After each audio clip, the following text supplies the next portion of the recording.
In the shadows of the city, this is Melbourne's industrial heartland. It's Fisherman's Bend, the home of Holden. And it's also, incredibly, this industrial area, the original home of the Victoria Golf Club, formed in 1903.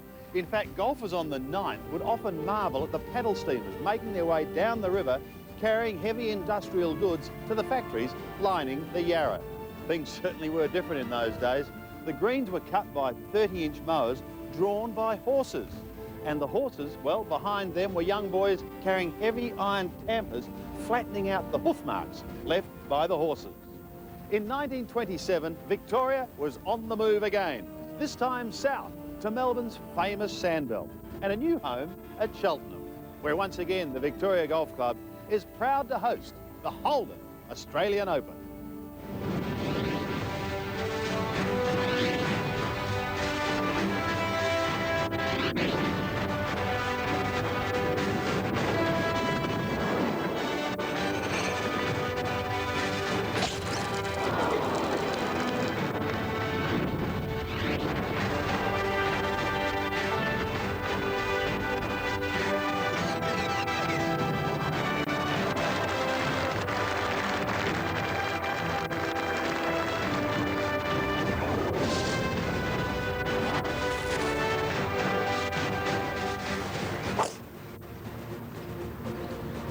The second round of the Holden Australian Open, and the golf was truly heart-stopping. Right in the breadbasket.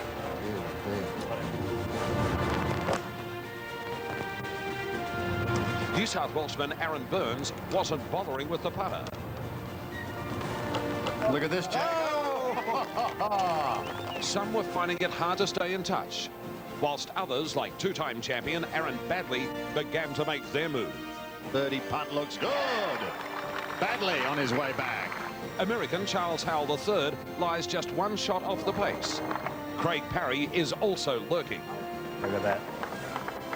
Steve Allen shot 6 under the card to tie for the lead. Oh! What a finish. Catch me if you can, says Steve Allen. His efforts matched by US PGA champion Rich Beem.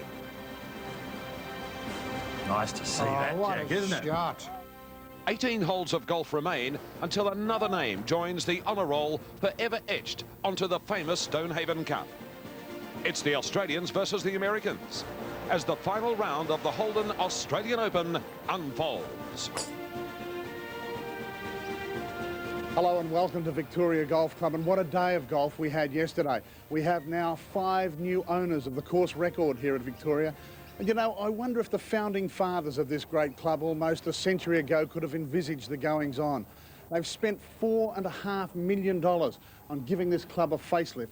There's 15 accommodation units, so it makes it one of the busiest areas here on the Sandbelt. It makes it one of the jewels in the crown of the Sandbelt golf courses. I mentioned busy. It's going to be busy this afternoon because this afternoon we will decide the winner of the Holden Australian Open. It's been a controversial event so far, but yesterday, finally the golfers got to have their say, and they will do so again this afternoon, Sandy. I'm really looking forward to a fabulous afternoon shootout. Yes, we all are, Pat, and I'm sure it's going to be riveting television wherever you may be viewing around Australia. Stay with us until we have a brand new Holden Australian Open champion. Our telecast, 6 hours today, as we check the leaders board, and what a leaderboard it is, with Rich Beem and Steve Allen, the stories of the day. Well, 64 in actual fact was the story of the day, and there were 5 of those. Charles Howell III, the leader after round 1, still well into contention.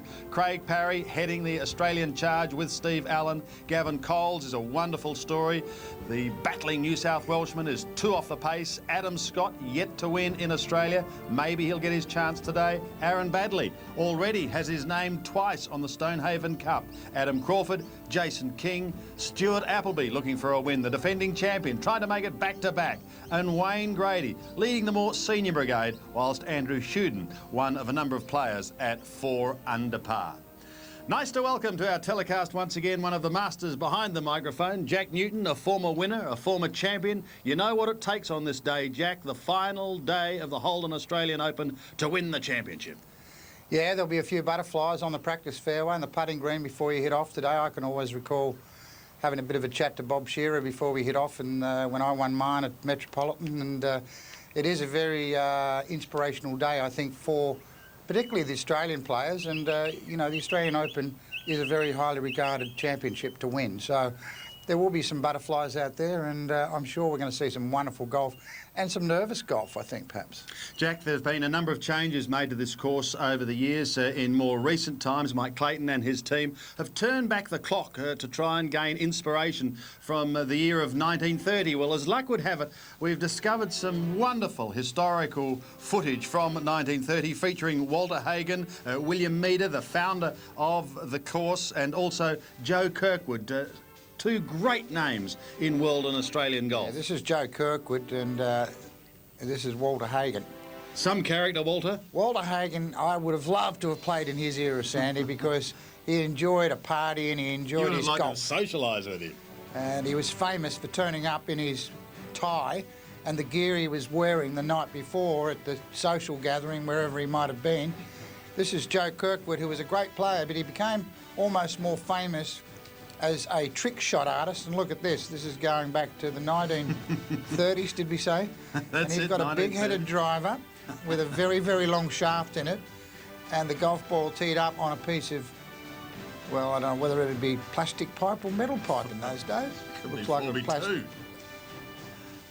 And this is what I love, Jack. It doesn't matter in those days. There wasn't a lot of money around. If you sank a putt that counted, you celebrated in style. Forward roll with pike, wasn't it? 2.5 degree difficulty. I think you're right. Phenomenal. Great footage there. I think that's priceless. Yeah, it certainly is. 1930, in my word, times have changed, but the golf has just got better and better. Let's talk about yesterday. The young man, a local boy, he's nicknamed Plugger. His name is Stephen Allen. That's because he's an ardent follower of the St Kilda football team. Well, yesterday was one of his grand days on the golf course. Look, he really played well from right out of the boxes and peppered the flagstick all day. I think because he's had a fairly indifferent year in America, he's really hungry. Some of the others a bit tired. Jack, often we wonder how visitors will fare, and in particular the Americans, on the Sandbelt courses, and I think there was some suggestion that local knowledge may play a big part this week. Rich Beam has had other ideas. Yeah, look, I want to pay my compliments to both these Americans. In the past, we've seen Americans come out here, take huge appearance fees and really treat it as a holiday. These guys have come out, played the golf, and they've been terrific on the course and off the course. And I think they're to be congratulated. They're great ambassadors for the US Tour and the game. There are some great Australian names on the Stonehaven Cup. There's one little bloke with muscly arms by the nickname of Popeye who still has to have his name on it. Craig Parry, a big chance today. Well, he's won 3 Masters. He's not won an Australian Open, but he won the NEC Invitational, the biggest tournament just about in world golf monetarily. I think he's playing with renewed confidence. He's got a different putter and he seems to be in good form. I picked him at the start of the week. I've got no reason to suggest I'd change. This golf course favours, I think, the player who shapes his golf ball from left to right. You mentioned the Americans. Of course, the other player you're referring to is Charles Howell III, leader after the opening round and still well in contention. Yeah, look, a lot of good judges told me about this guy before I actually saw him play, and he's got huge raps on him as being the next big thing in the United States. And just 23 years of age, I've got no reason to doubt that. He is only of slim build, but by gee, he can give the ball a belt. He certainly can. It's interesting that Howell and Parry both tied for 9th in the Holden Australian Open last year, so both looking to go to bigger and better things. The weather, Jack, could play a vital part. It was interesting this morning, somewhat benign conditions, and the breeze at the moment, I believe, is from the east to the southeast, would suggest to me that perhaps the northerly may not make an appearance. We're expecting a top of 31. Yeah, well, I think it makes a bit of a mockery of the decision that was made 4 days ago. It's a bit like everybody predicting the big bad wolf's going to come and get you, so everyone hides and then he doesn't turn up, really. And so this morning, conditions perfect for golf. And I'm no expert on weather, but it looks to me like we'll get some breeze and we might get a few showers, but the golf course will be eminently playable. Let's wait and see, Jack. As we know, this is Melbourne and anything can happen. Well, we do know that. Let's turn our attention now to those out on the course. Our fairway commentators once again out in force on this final round. Leading the way is Brett Ogle. Brett, who are you with today? Yes, I'll be out with Charles Howell III today, arguably one of the hottest players on the planet at the present time, 15th on the US money list, and also loves shopping at the same clothes store as Jesper Parnevik. And Craig Parry, well, what can we say about Craig? He's had a sensational year this year, leads our Australian Order of Merit and one behind at the moment, but he will definitely figure come the end of this afternoon. I'll be following Adam Scott and Gavin Coles. Scott, twice winner on the European Tour, would dearly love his first victory on Australian soil here at Victoria today. And Coles, he's the bolter of the field. He'll be looking to upset the more highly fancied names in this hot field. And I'll be out with the A-team, Robert Allenby and Stuart Appleby. Even though they're some 5 and 6 shots back of the leaders, quite capable of shooting very low numbers on his final day at Victoria and making a run up the leaderboard. Speaking of low numbers, Jared Moseley, we know, has won in Australia, Jack. Well, he's opened in a blaze of glory this morning in absolutely perfect conditions. He birdied 6 of the first 7 holes. Yeah, former winner of the Heineken, of course. A little in different form in Europe. This is his opening tee shot. And have a crack at that. Robbed. You'd have to say that was dead set robbed of a hole in one. Because normally with the fiberglass flag sticks, the ball dives in. How that stayed out, I'll never know. That wretched goalkeeper of yours, I think. Tipped it over the bar. Yep. To the second par 3, 2 par 3s in the opening 4 holes.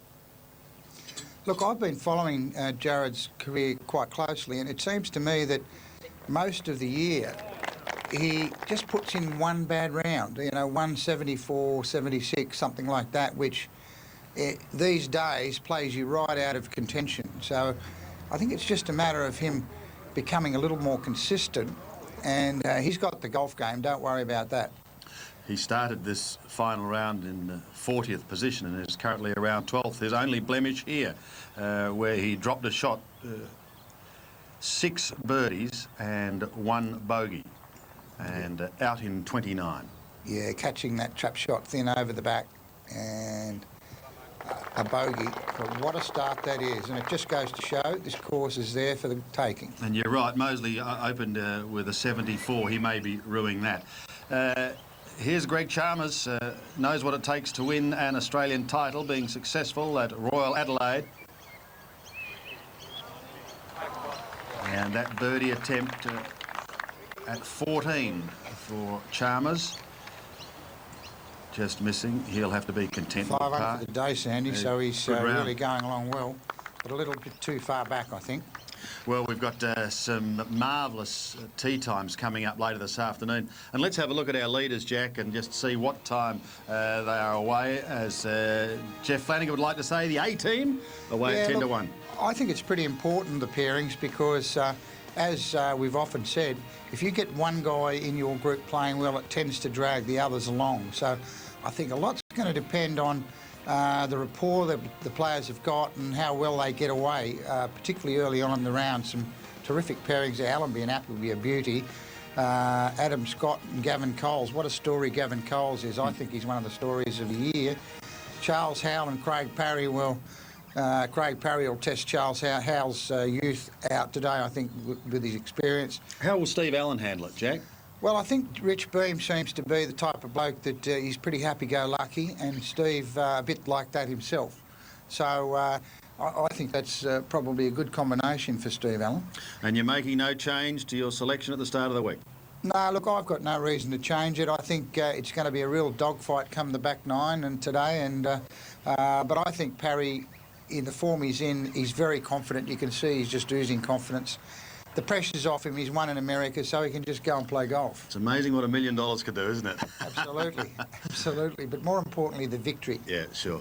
Let's have a look at the leaderboard as we prepare for our coverage of this final round. Remembering, of course, this is now a 54-hole championship, and as we've just shown you, all these players you're seeing here will be out a little bit later on. The one big mover, as you'll see, has been Jared Moseley. He is on the leaderboard at 4 under par through 12. A break and more shortly from Victoria. Have a look now at the holes to watch on the front 9.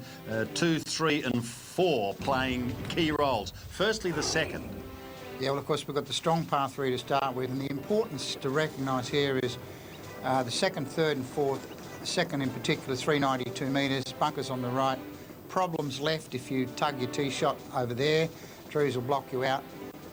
And a long green with quite a bit of slope to it. Bunkers obviously left and right.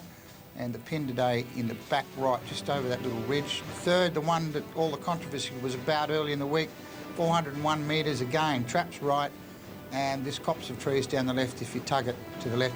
The importance of recognising these holes, I think, is getting away to a good start. And of course, these holes are crucial in setting up your rounds. These quite demanding holes, and what you don't want to do is stub your toe early, and then it's difficult to get back. Again, back right pin. This hole, the fourth rather, the par 3 on Thursday was averaging 3.7. Quite exposed to the breeze. There's hardly any breeze to talk about. Long, narrow gutted green. If you miss the green, and it's fairly synonymous with the Victoria Golf Club, if you miss the green, it's difficult to get the ball up and down. Here we go with the 8th, the 423, being reduced to a par 4, par 5 for the members. So this trap on the left very much in play if the wind is in a northerly direction, and then the green, which is quite generous, but when you're going in here with a 4, 5, 6 iron, it is quite a demanding target, and the pin tucked very close to the left-hand bunker. 4 holes to watch on the front 9 as we go to some of the action now, and here we are having a look at Jens Nielsen and a birdie attempt by this young Swede, this to move to 4 under. Yeah, look, I had a chance to have a look at this fella at the New South Wales Open up at Horizons last week, and I was quite impressed with him. I've never seen him play before, but he got himself into contention there. Just slipped up a little bit in the last round, which is a sign of inexperience. That was a few moments ago. Now here he is on the second tee. But it's a good-looking golf swing. He's not very big in height, I mean, but as all these young fellas do now, they all belt the cover off it. Fair dinkum. It's a joke how far they hit it.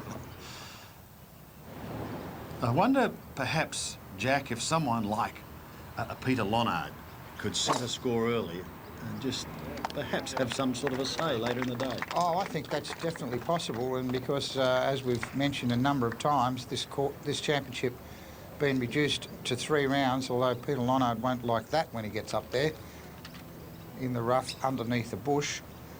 So, yeah, it is possible, particularly if someone gets out there freewheeling it, and slightly different mental mindset, I think, for this. Chalmers second to 15.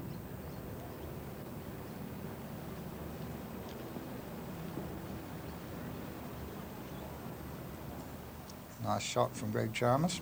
And back on the first, Chris Downs. He's done well to hold it together after that opening round of 66. Oh, this is a terrific effort from him, and look, with the sort of money that's on offer here, if he can post a good score today, and that's a lovely shot he sprayed to the first, you know, it could change his whole career in that he could win enough money here to actually get himself in the top 60 and get himself exempt, and that's the important issue here. Tell us about what lies ahead for young Chris Downs on this opening par 3, Jack. Well, traditionally a par 4 from further back, and I might say that quite a lot of the Melbourne golf courses, the early architecture was to start off with a short par 4, and of course with modern equipment that's not applicable today. This bunker in front really the key factor, because the players are going in here with 4, 5, 6 iron, and you really got to pitch the ball right around the front edge of the green to get the ball close to the hole. Because from that bunker it gets away from you, and you'll see a number of shots here where the ball doesn't stop unless you pitch it into one of the little upslopes on the putting surface. Rod Pampling. Rounds of 70 and 67. Starting his final round, 7 off the pace. Yeah, good year in America for Rod Pampling. He'll keep his card, and in his rookie year over there, he did very well. Yes, 3 top 10 finishes as we check our leaderboard. All these players you can see will be out in the next hour and a half or so, and then we shall be following them all the way back to the house of a brand new Holden Australian Open champion.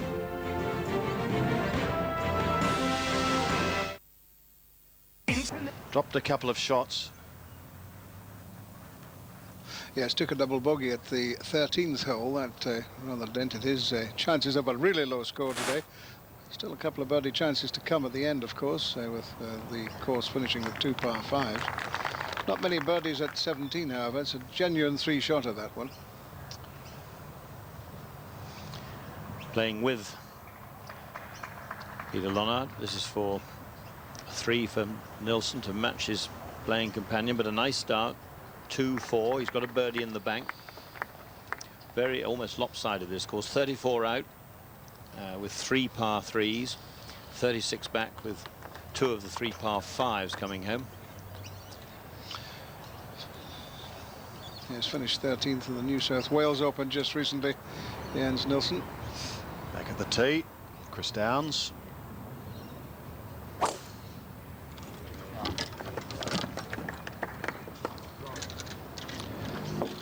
Nest of bunkers up the right-hand side, but really they can knock it over them without too much. You've got to worry about this one down there more than that. Peter O'Malley is at the first. 4 top 10s in Europe this year, 32nd on the order of merit, rounds of 71 and 65.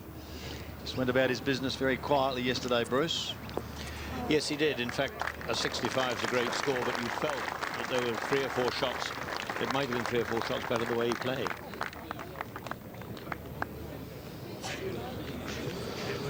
Greg Chalmers hasn't dropped a shot yet. Here he is at the 16th, just off the front of the green here at the short hole, which is certainly a tricky one. Perhaps the trickiest of the closing holes. Beautifully rolled up. Very nice pace for Chalmers, who hasn't dropped a shot today. He had a couple of 2s on the outward half. He birdied the short 4th and the 7th. And indeed covered the first 10 holes in 6 under. First group today was out shortly after 8 o'clock local time.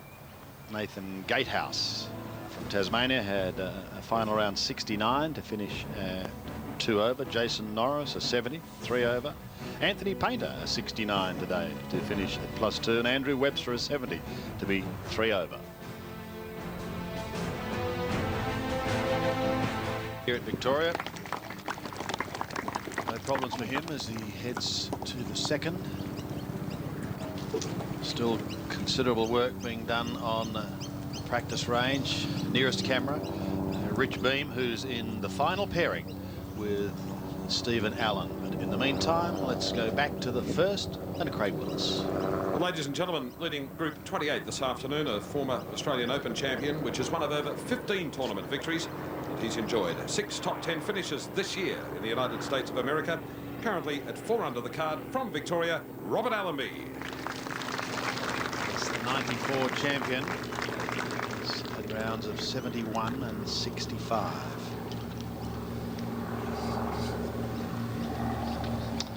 Battle, of course, with Craig Parry for that NEC Invitational million in that World Championship event at Sahali.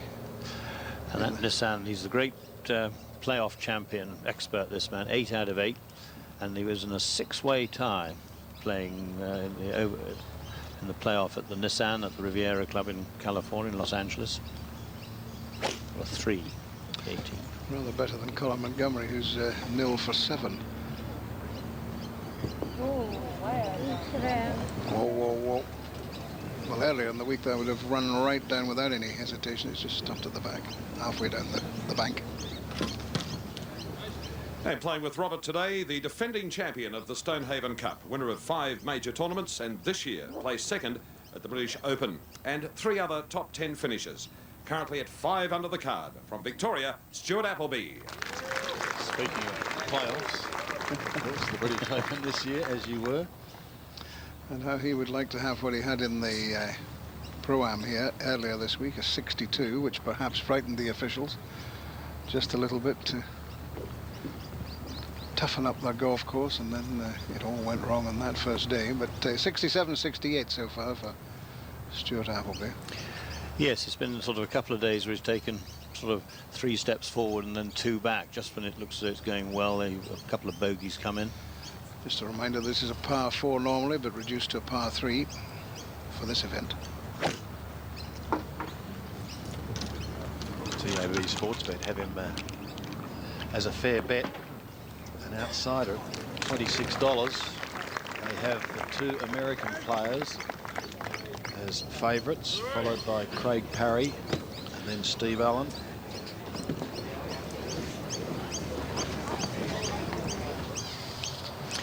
Jared Moseley from one of the no-go areas on this 16th. He's got to scuttle this back up the bank and hope to get it right. And he got there, not quite. It's just about going to be okay in the pin at 16, only 5 paces from the right side. As we move to the 4th, Peter Lonard finding greenside sand. Yes, 2 short holes on the first 4 here at Victoria. Lonard made 3 at the par 3 first. It's more difficult to make 3 here at the par 3 fourth. They head to 18. And Greg Chalmers playing his second shot, the 18, offering players a big finish, an opportunity of picking up a shot, maybe 2.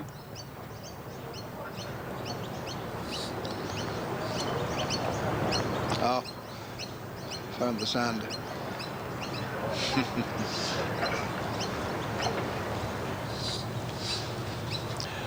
All these the closing holes. This is Scott Laycock, who was runner-up for Appleby last year, playing with Jared Moseley. This for 2 at the 16th.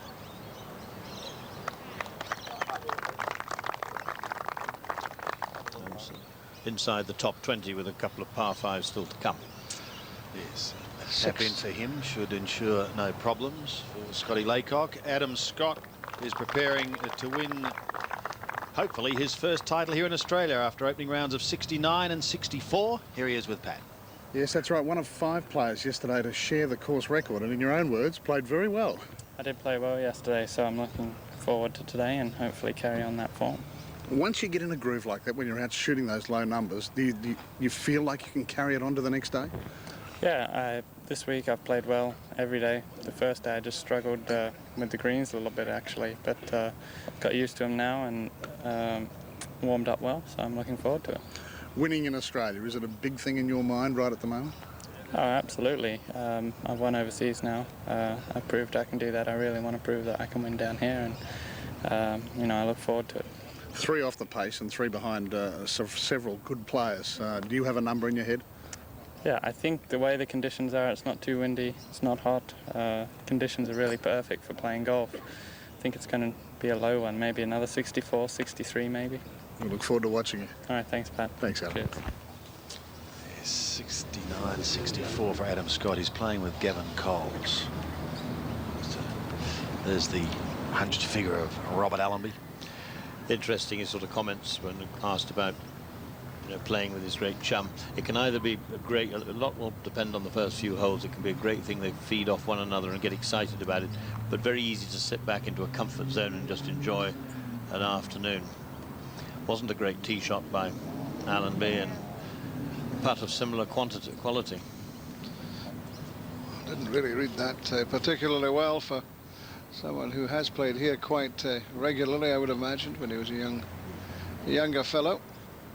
But he can still make 3. Moseley for par at 16. Remember, he was through the green with his tee shot.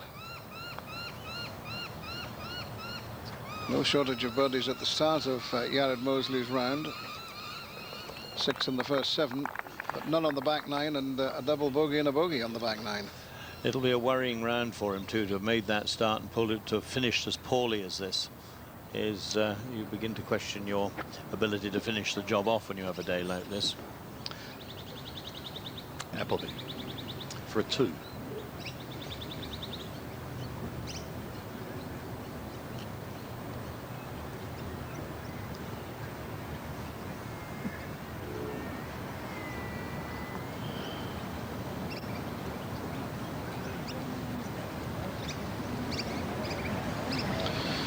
See that the greens are medium paced really now, and with all the water that's gone on them, no one happier, I think, than the 2 Americans in particular. And well, Stuart Appleby plays most of his golf in America, so he's used to greens of this pace. It's interesting looking at the statistics, Renton. Despite that opening salvo of Jared Moseley, 6 of the hardest 7 holes on the course today are to be found in the first half dozen holes. So it's get through the front half dozen in par or better, you've done well. To 4, and this was Peter Lonard just a few moments ago. This is for par. So first drop shot of the day for Peter Lonard as he slips back to 3 under, assuming he pops this one in, of course. No dangers for that one.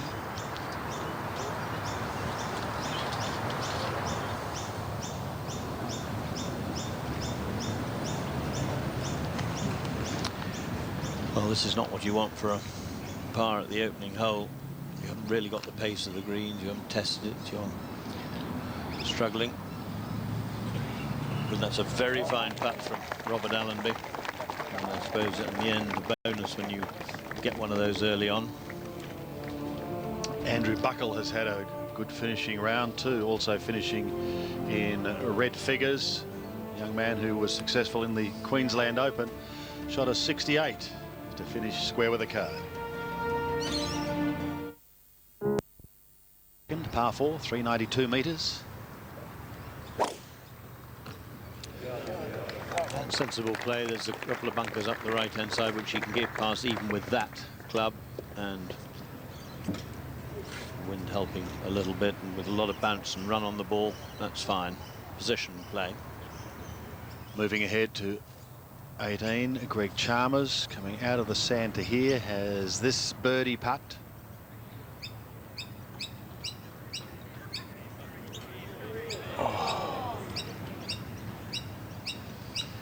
He'll be kicking himself, Sandy. Drive like that and ending up with a 5-footer for a par 5 at the end of it. Back to the first, and nice to see the old brigade faring well, Jack. Thanks, Sandy. Yes, Wayne Grady, I was just looking at Wayne's statistics. He's leading the tournament in fairways hit and 43rd in putting with 62 putts. So obviously hitting the ball well.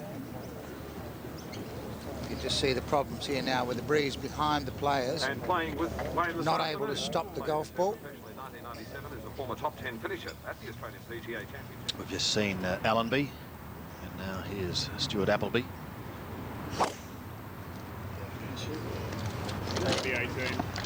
Interesting pairing, this one's Sandy. While they're great mates, you would think that there'll be some serious competition going on. That's in the trap, so he's advantage Allenby. Serious competition indeed between 2 men certainly on our A-list.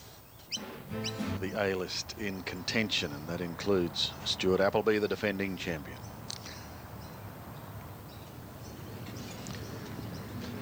Greg Chalmers to finish his round off. This for a 5 at 18, which he duly gets, but putt for a 4 at 17 and a big drive there, 65. In his mind should have been a 63, but 3 under par, maybe a better score than he anticipated after 2 rounds yesterday. Scotty Laycock is 4 under for the day. He's playing his 3rd to 17. And has played an absolute gem. Beautiful shot from Scott Laycock. Now back to the first, and Wayne Grady using the bread and butter, or the putter, from off the putting surface. Big swing from his left to right. Settle. Yeah, pretty good leave there from Grady. 5 players already back in the clubhouse, shooting rounds under 70. Greg Chalmers, the best completed round of 65. Wayne Riley, a 67. Andrew Buckle and Wesley Rudell, 68. And Gatehouse, a 69. Jared Mosey at 1.6, 5 under par for the championship. Back to 1. And a great opportunity's got away from him. Sometimes great starts like that put you in an area that you just weren't prepared for. It would seem to be the case for him. Robert Allenby, 2nd of the 2nd. It's 133 for Robert into 2nd after a magnificent tee shot to pin back right, and it's all over it. Looks terrific. Great birdie chance for Robert into 6th. Jeff Flanagan following 2 members of the A-list.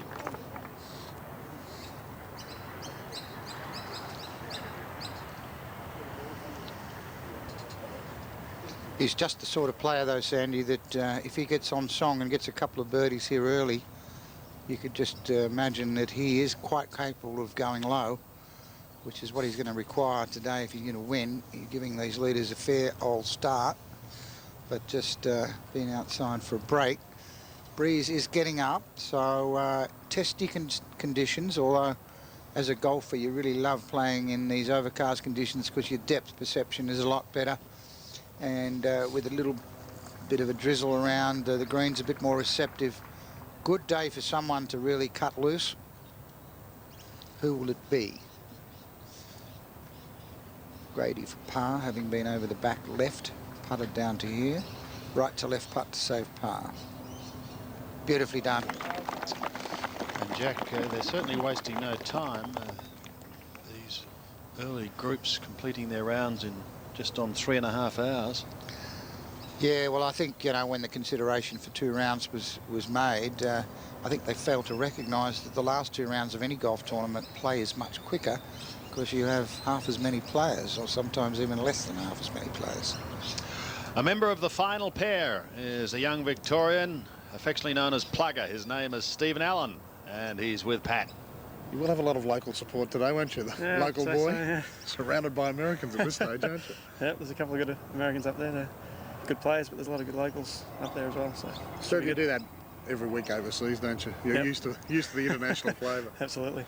Now, having Dale Lynch here, just watching through your practice routine, what sort of hints does he give you just before you go out for a big round? He didn't really actually say much today at all because it's been going pretty well. We've worked on it sort of the last couple of weeks, and you know, with leading up to this week and also with an eye to the tour school, and you know, I've been hitting it pretty good, so there's not much to say. That's right, there won't be a lot of celebrations if you can capture this victory tonight. You're virtually straight away back to the States, aren't you? Yeah, I'm leaving on Tuesday, but yeah, I've got a week before it starts, so a bit of rest time. Oh, a victory this afternoon would be very sweet indeed. Play well. Thanks, Paddy. Thanks, Steve. Yes, good luck to Stevie Allen as we return to the action out on course. And Stuart Appleby playing his third to the par 4 second. Pin today 24 paces on, 7 from the right. Well, if it was his third, Sandy, he played a hell of a shot from that trap. We'll need to confirm that, I think.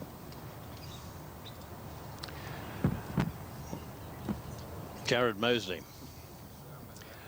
And, well, all thoughts of birdies almost seemingly gone now.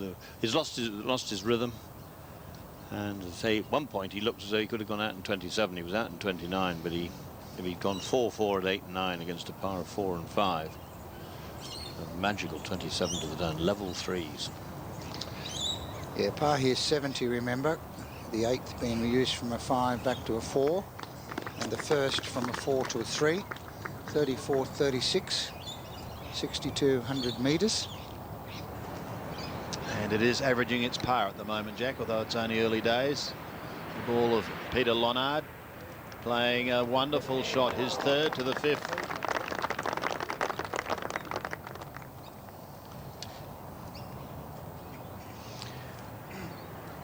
Stuart Appleby try and save his par at the second.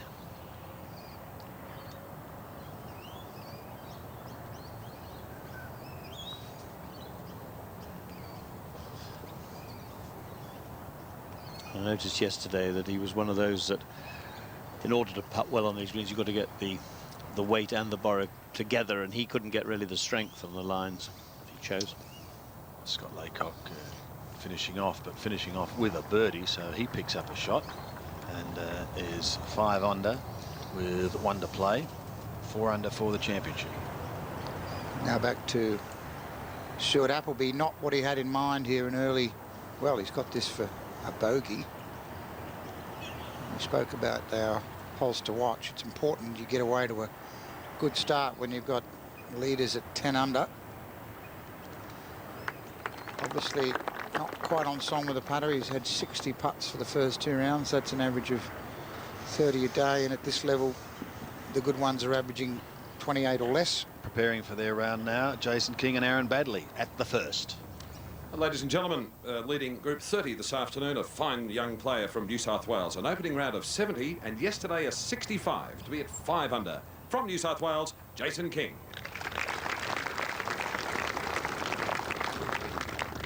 Look, I've seen this young fella play since he was a young fella, and well, very young fella, I should say. Big, strong guy from Sydney, and terrific round yesterday of 65. Leading player of those who actually came through the qualifying rounds. He led the qualifiers at Southern Golf Course, not far from here, with a round of 69, and grabbing his opportunity. I'll be interested playing with Aaron Baddeley. This guy can really put some smoke on it from the tee. And now, ladies and gentlemen, a two-time winner of the Holden Australian Open title and last year the Greg Norman Holden International. Rounds of 70 and 64 to be at 6 under par. From Victoria, please welcome Aaron Baddeley. I thought Jack at about 10:30 this morning, 26 to 1 or $26 return for $1 stake was quite attractive. Yeah, you like that, Bruce. You like a bit of Meat on the odds. bone. Yes. But he is that sort of player. If he can get he can get 2 or 3 birdies to start with, he can go really low.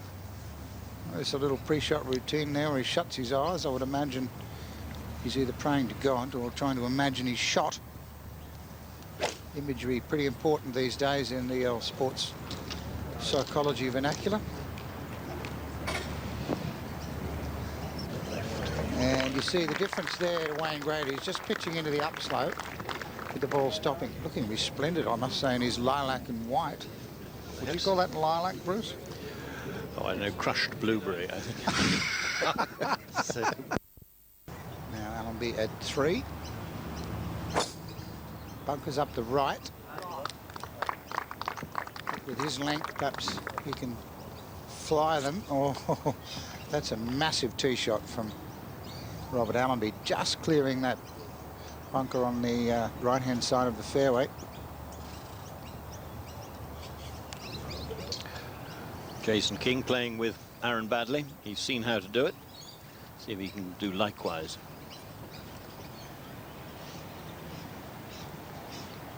It's got the legs. It has. Ooh, a brace of 2s. And that was a beautiful putt. Lovely pace.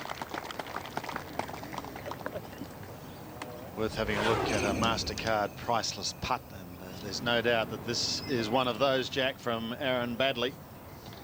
Well, just the sort of start you want, isn't it? Opening hole, a hole that doesn't give up too many birdies, and Baddeley centre cut.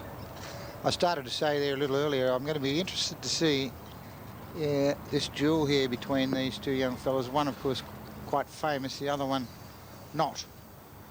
And as far as how far they hit the ball from the tee, because this Jason King can really launch it. I rather suspect that his career's been thwarted because of lack of funds and some financial support. Well, the second here at Victoria. Jack, take us over it. But you can see it's quite an interesting tee shot, because these bunkers, albeit the distance these guys hit the ball today, doesn't really come too much into play. Only 221 metres to carry it. And the one up the left, 279. That's the one they've got to be careful of. This one here. And then quite a long, narrow gutted green. Well, bunkered left and right. And the pin today, where it's cut, will bring this right-hand trap very much into play.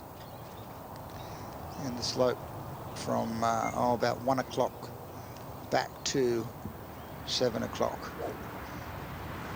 Now Baddeley looks like he's got 3 medal. Must be a good choice, that, Jack, with that bunker up on the left you're talking about, and the distance he hits it, and the wind moving even more easterly. It's perhaps helping them a little bit. It's certainly what Robert Allenby took, and he got perfectly close enough to make a birdie 3.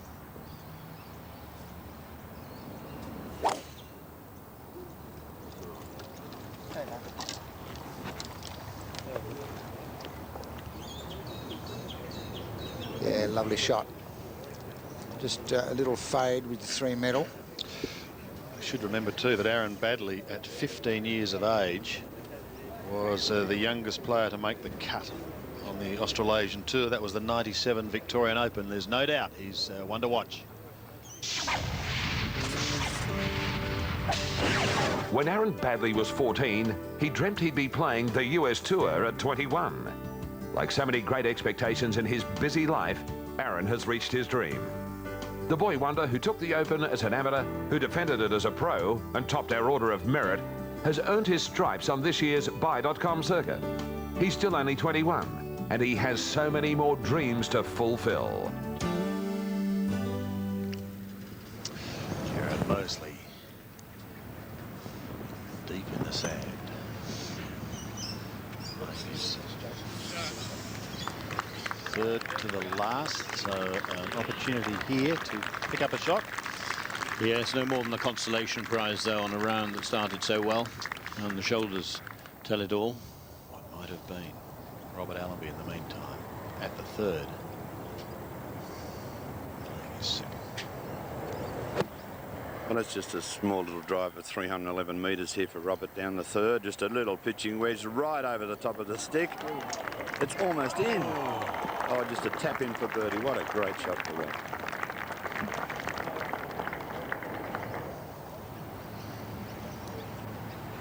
Scott Laycock. Birdie putt. This for a 64, and he's got it. Hey. Unsung hero of Australian golf, Scott Laycock. Now, ladies and gentlemen, to begin his final round, a player who won the Qatar Masters and the Scottish PGA Championship this year and enjoyed a top 10 finish at the US Masters. Currently at 7 under the card. From Queensland, please welcome Adam Scott. Interesting, Jack. He said that he feels very relaxed here in Australia. He described his year in Europe as somewhat of a slog. Yeah, I think for most of the Australian guys, it's great to get back, obviously, to your homeland, and not so much in Europe, but certainly in America. You get away from the razzmatazz and get back to some serious golf courses and some common sense. Sometimes lacking on the US tour with all the hoo-ha, and he seems to be a very measured young man, doesn't he? Yeah. He certainly does, but slightly off target there, away to the left. And playing with Adam this afternoon, a man who has rounds so far of 68 and 64 to be at 8 under the card in the Holden Australian Open. From Bathurst, New South Wales, Gavin Coles. Just about the story of the tournament, I think, Bruce, apart from all the hoo-ha that went on Thursday. But this fella from Bathurst and wins at the Jacobs Creek last year in Adelaide, which got him onto the Buy.com tour. Wasn't even keen to go there, and now he's got a tour card for next year. Presume he's going for that, Jack, is he? I think he's going to have a go, Bruce, yes. That's a ticket to the gold rush. And a nice start there over the brow of the hill. It's really a green design to take a short shot in. It's a short par 4 in real life, and perhaps a little bit disappointed. Hasn't dropped a shot for 27 holes. He had a couple of bogeys on the front 9 on the first day, or Friday, but it's been just excellent since then. Aaron Baddeley and the second, now playing his second.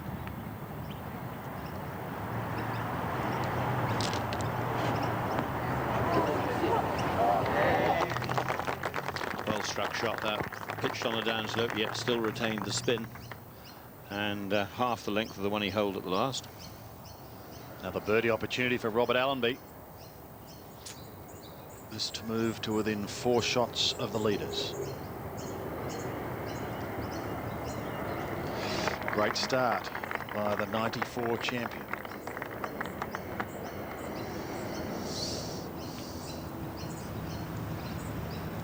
Jared Mosley, birdie putt at 18.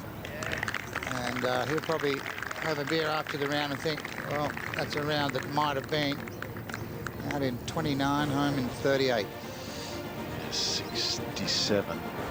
But as you say, Jack, it could have been anything. Charles Howell III, Craig Parry, Rich Beam and Steve Allen. Just the floor players remaining. And then we'll have the field away in this year's Holden Australian Open.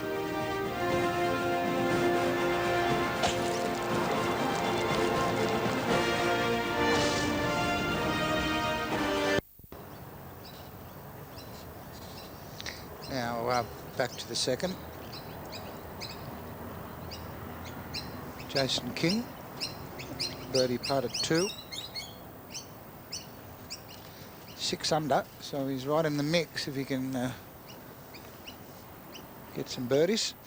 Jackie hasn't done it with scrambling. He's averaged 31 putts a round, so it's not it's nothing fluky about it. No, I was interested to notice that. 62 putts he's had as well, so 31 a round at this level, probably not quite good enough. Are you surprised? I mean, you actually look through the statistics, and week in, week out in America, even in Europe, you've got the leaders with 24, 25, 26 putts around who don't get that on, even with this sort of softened and slightly slower greens here. Well, I would have thought these greens are quicker than they'd putt on in Europe. Certainly, but about par with the United States. But more slopes in them, I think. Well, I think quick greens, you can make more putts than slow greens. If you get the line right and the speed right, it's got to go in, but from any distance. Adam Scott at the first. Tee shot away to the right.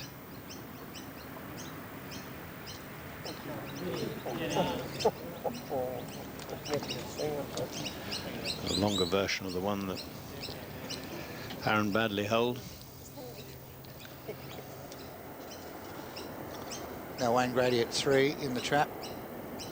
Not a lot of green to work with, but with the greens now a bit, the bunkers rather a bit damper, you can get more spin on the ball. Grady just catching the fringe and pulling it up rather more quickly than he anticipated.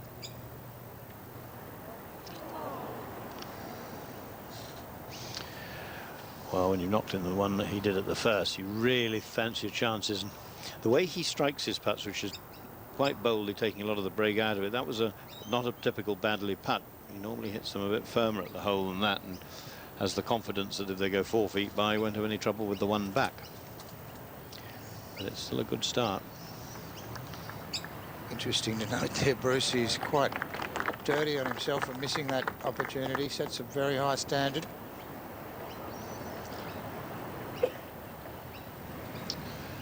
Gavin Coles at the first, playing with Adam Scott. Second shot.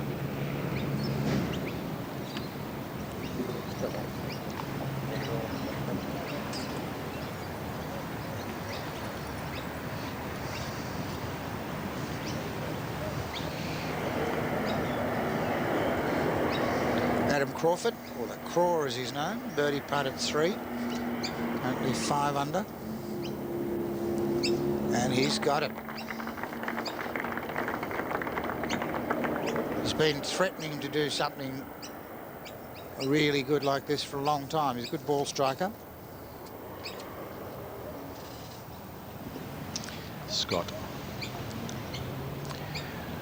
These are so crucial early in the round for his par. Particularly with so many other players making birdies. That's an awful start. We saw what happened to Chris Downs, who opened with a pair of 3 putts and disappeared off the face of the earth, but it was golfing. Yeah, I guess if I were to be critical of Adam Scott at this point, and I mean it in the nicest possible way, he occasionally does have a mental aberration like 3 putts from 15 feet as Gavin Coles gets his par. And that's the part of his game I think he's got to improve on. Wayne Grady playing with Adam Crawford. Also this putt to save par. He rode it, but it was away to the left.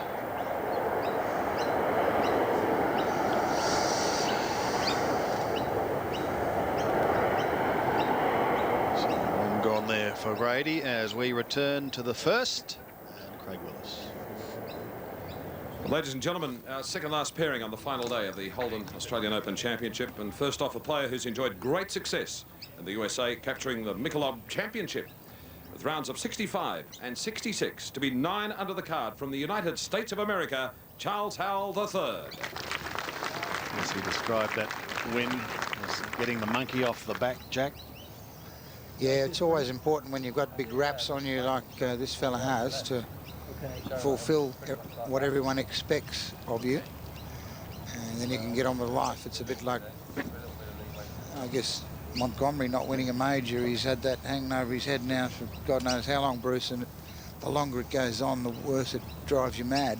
Oh yes, and over in America you got Mickelson in the same antechamber. I think actually you saw their runner-up in the Tour Championship. Gosh, he played well in that and did nothing wrong. Vijay Singh running away there.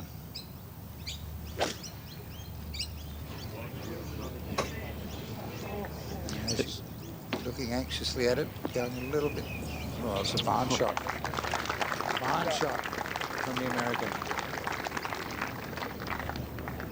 And playing with Charles this afternoon, the winner this year of the NEC Invitational in the United States of America. A string of tournament victories to his credit, including 3 Australian Masters titles. At 9 under, rounds of 66 and 65. From New South Wales, Craig Parry.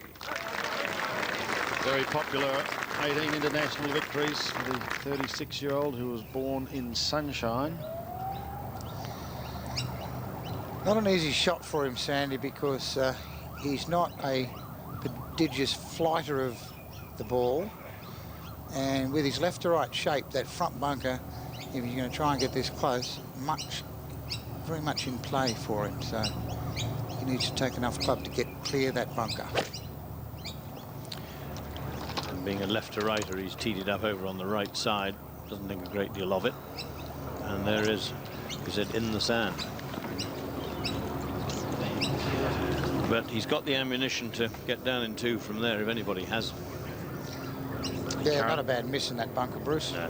As long as you don't get plugged in the face. We've seen 1 or 2 plugs this week. As they make their way down, we'll move ahead to Robert Allenby, who's made a lightning start to his final round.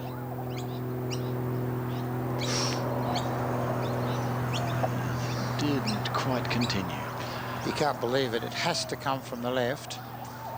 It's fractionally slower, and that would have dived right into the cup. Badly at the 3rd.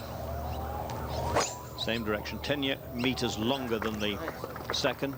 Bunkers up the right as before. And wallops it away. Absolutely wallops it. You never cease to be amazed, Jack, at the way the young players, the distance they're able to achieve in today's game. Oh, absolutely, yeah. But I think the equipment's pretty important. There is Adam Crawford playing his tee shot to the 4th. He's already picked up 1 today. Oh, and that's a magic shot from Adam Crawford. So the birdies are starting to flow early for a number of players, particularly Robert Allenby. Beam and Allen are the only 2 players yet to make an appearance, but they will be out soon as Allenby, Badley, Crawford and co try to catch the leaders. This is the final round of the Holden Australian Open for the 3rd time being played at the Victoria Golf Club.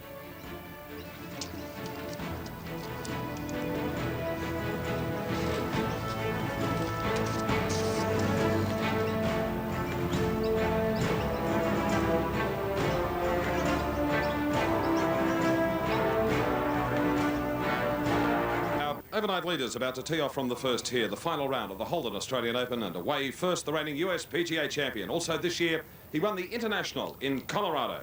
Rounds of 66 and 64 at 10 under the card from the United States of America, Rich Beem. And you were talking, Jack, before about putting. It's probably worth remembering that he had only 26 putts yesterday. Yeah, statistically, he's the best putter so far this week. I think that's an important statistic because it tells you that he's got a good feel for the greens.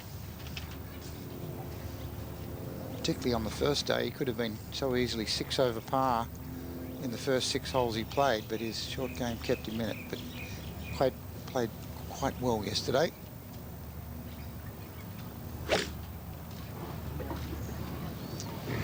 In the first 17 paces on. He wanted a big bounce, but he didn't get it. Yeah, that pitched into the upslope and stopped stone dead.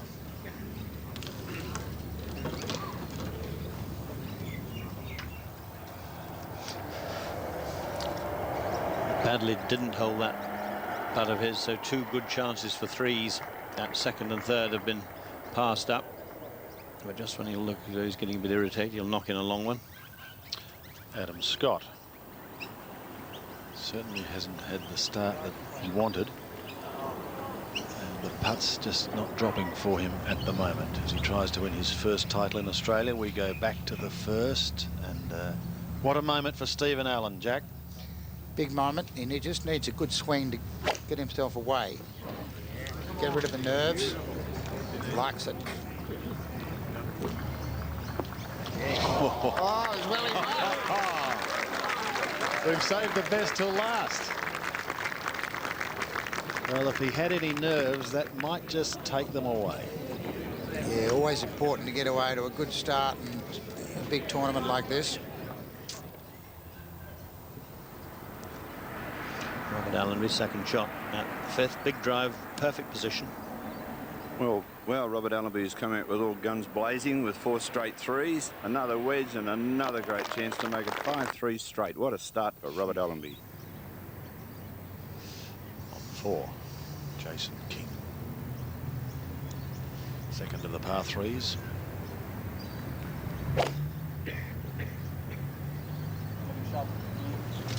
Really looks to be swinging the club well. Oh, shit. Those flag sticks are in danger.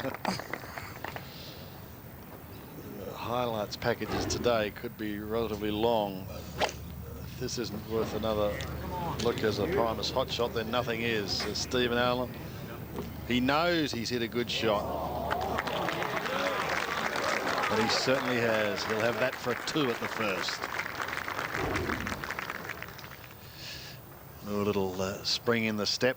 He's a very local boy. This is close to the Moorabbin area, the home of the St Kilda Football Club. And he's an ardent follower of them, and in particular Tony Lockett when he was there. Aaron Baddeley to try and follow Jason King. Playing 171 metres today, this hole. Thereabouts, pin well back. And you can see that bare patch. That's a little ridge running across, and he's the wrong side of it. But having missed 2 short ones, he might well knock that one in. And the 4th, as I said, is the second of the par 3s. Let's have a close look at it, Jack, and what's it got in store for the players today? Yeah, some of the bunkering's been reworked here, but the important issue is it's not a long green and not a very wide target, and quite exposed here in this part of the course. Not many trees either right or left, but of course today very little breeze to speak of. Off to the right there we've put as our no-go zone because it drops right away, and the same front left, and the slope from back to front averaging right on its par of 3.07. Captured a few victims, as you can see, but given up 14 birdies. We're probably going to see another one here. But conditions absolutely perfect for golf out there. Very slight southeasterly breeze. And as I said earlier, overcast conditions which the players like to play in. Beam from the very front edge. The pin 18 metres back with a big rise. It's going to come over right there and down the other side. So difficult to get the pace of this right. He's come up a little short. And certainly the evidence today, in contrast to the first couple of days, is because the sun isn't out, these greens are slower, definitely, than they played on Friday and Saturday, not to mention half the speed they were on Thursday. To Robert Allenby for yet another birdie, this time at the 5th. Gets it to 7 under here. Watch out. Yeah, well, he's just missed a fairly short one, Sandy, so in his mind he'll be desperate to make up for it. Well, you never make up for them, they're gone, but psychologically important putt this for Robert Allenby.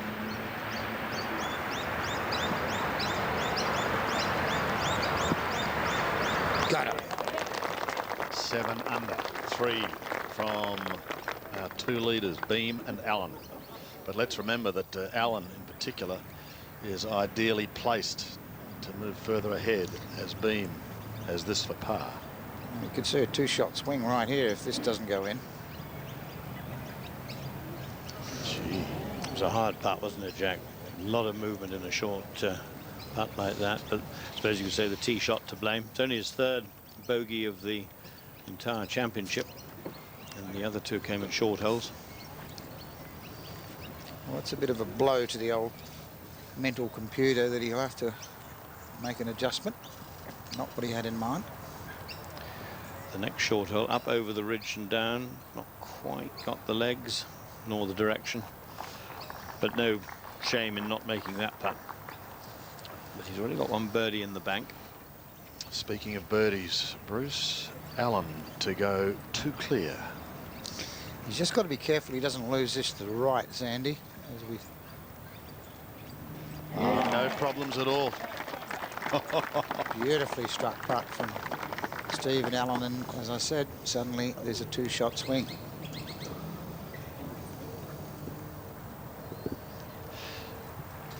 Big putt for Jason King here. Got it. Well, moves aplenty starting to happen, Jack. Normally we associate the third round with moving day, but there's no tomorrow here. This is it. You've got to go, and Stephen Allen has quickly out of the blocks with a two-shot swing over his playing partner, Rich Beem. Of the Holden Australian Open. A reminder to stay with us right throughout the afternoon. Our coverage continuing until 6 o'clock local time, when a new name will go on the Stonehaven Cup on this course at Victoria in an area known as the Sandbelt. There's no doubt about it. It houses some of the greatest courses in the world. Our early settlers would have been dismissive of this sandy, scrubby tract of land that stretched along the eastern shoreline of Port Phillip Bay. Little water, expanses of tea tree, and a vista unlike the lush rolling countryside of the old country. Fast forward a century and a half. This has become some of the most valuable real estate in Australia. Still not a house to be seen or a crop to be harvested, but golf in heaven. Melbourne's famed Sandbelt is the home of more than 24 clubs, ranging from public courses to the most elite in the land. It's been the home to the biggest tournaments, host to the biggest names. As we fly south from Huntingdale, home of the Australian Masters since 1979, and the site of half a dozen victories by the great White Shark, we pass neighbouring Metropolitan. It was here on the immaculate fairways that our own Jack Newton took the Open Championship in 1979. A couple of lusty drives away is Commonwealth, where Peter Thomson took his second Australian Open in 1967. Within a short walk lies Yarra Yarra. Back in 1956, a young South African named Gary Player made his mark with his first international victory and began a love affair with Australia. As we move south, we find Kingston Heath, one of the country's golfing gems, a long-time open venue.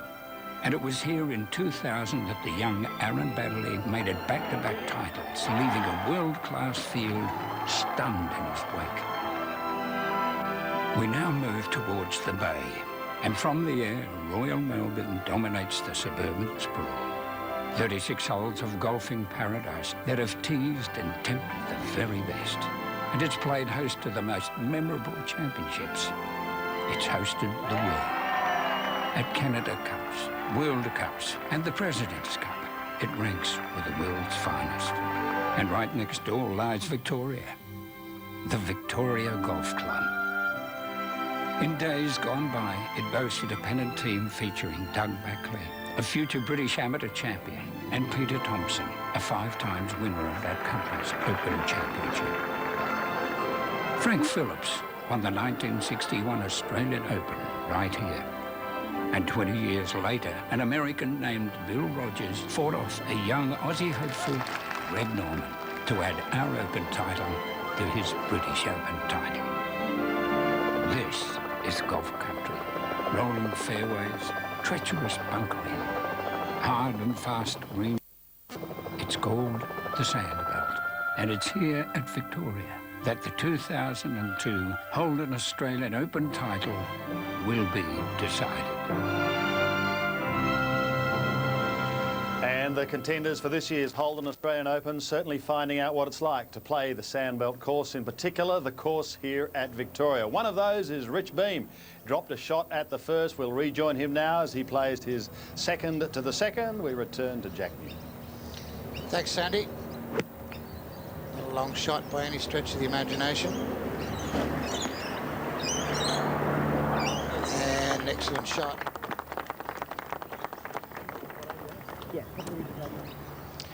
Gavin Coles in the penultimate group has this for a 3 at the third hole. A very tasty start, Bruce, for him. Very good for settling the nerves, one of those.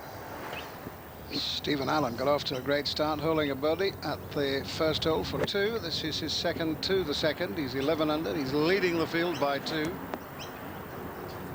And another fine shot from the young man who has to go back to the qualifying school to get his US Tour card back for next year.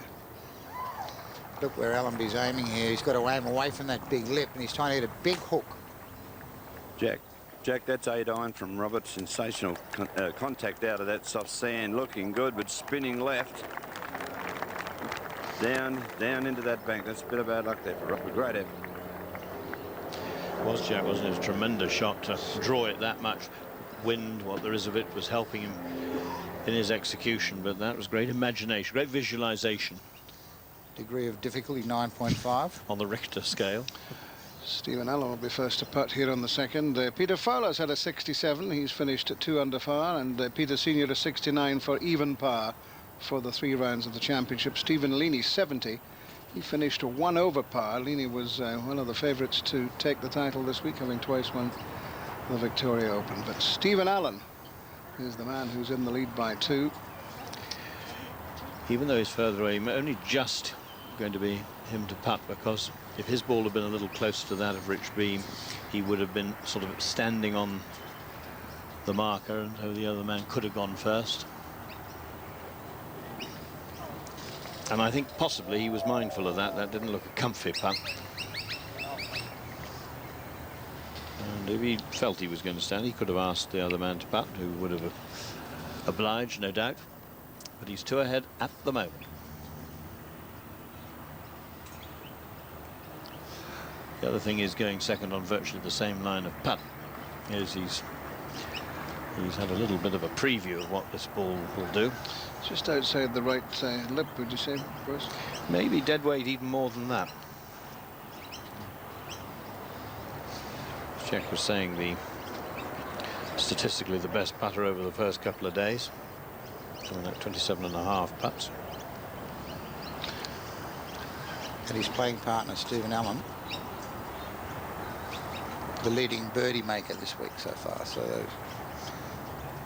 can he get the shot back that he dropped at the first?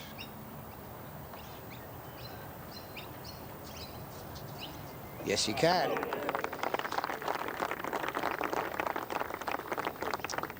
Great disposition, I think, this American. He doesn't seem to let too much bother him. Problems for Craig Parry at the third day, Brett? No, he's actually driven it left, and he's kind of on the 9th fairway, so he's got nothing in front of him, Brett, and and the pin's well back, so I reckon he's just got a fairly straightforward. He's got 137 metres, so he's got pretty straightforward 9-iron, I believe. Hardly a breath of wind out there this afternoon. The conditions are really easy for good scoring. Yes, the breeze actually from the south. It's probably at about 4 or 5 kilometres an hour, so it's only kind of puff, but it's just a little different than they've been used to the last couple of days as well. Brett, what's the difficulty for a top-class player if you can't really see where you're going? I know you can see underneath the branches there, but hard perhaps really to visualise the shot. Well, to tell you the truth, Bruce, he can't see the flag from where he is. There's just one. He's gone well enough past that big yellow one that you see next to him, and he's only got one that's probably 12 feet high, so he can see the flag, and I'm directly behind him, so I'm pretty much looking right at what he's got. So he's drawn a really good lie. It's very bare, so I expect a little bit of spin, although it's downwind. So you'll probably land this at about 130 and give it that 6 or 7 metre bounce that they normally take. With the pin back right, this is actually not a bad place to be. He's kind of pushed it a little bit right, Jack. It's heading to the right towards the bunker. It'll spin away to the right as well, and a little short. And of course it is easier. You have got a slightly obscured view for the professional because he does so much of the judgment of distance and the shot by the numbers in the book on the page. Hole from the other side of the fairway in the light rough on the right of the proper fairway.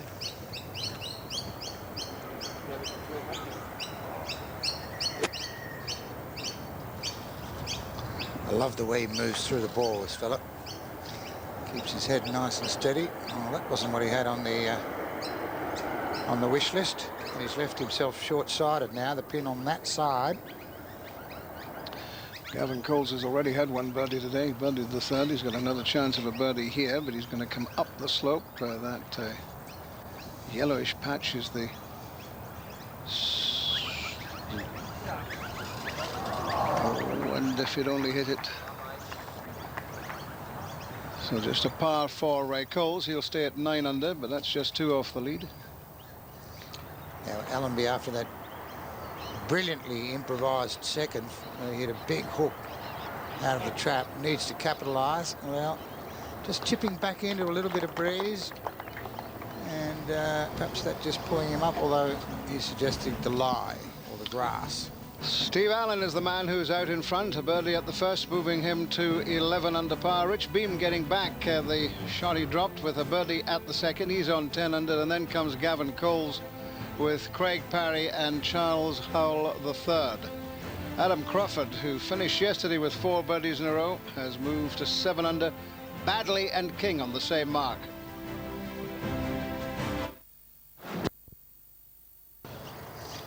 Now, Robert Allenby needs this par. A bit scrappy all round. Trap off the tee, good recovery, not a great chip. So after a very quick start, drops one there. Craig Parry at that long putt for a 3. At the third hole, very nearly makes it. So that's a 3 pars to start with. All these players will have seen the scoreboards before they went off. They'll have looked at the weather and know it's a perfect scoring day. And while pars are nice enough, they'll be aware that if they stay just making pars at every hole, many will come by them. Perfect scoring day, yes. We've had a 64 from Scott Laycock today, 65 from Phil Tatarangi to finish on 5 under. An eagle at the last for him. This is Rich Beem. Second to the third. 134 metres from driver. There's a touch out to the left, but not too far away. Right for length. That's not too bad.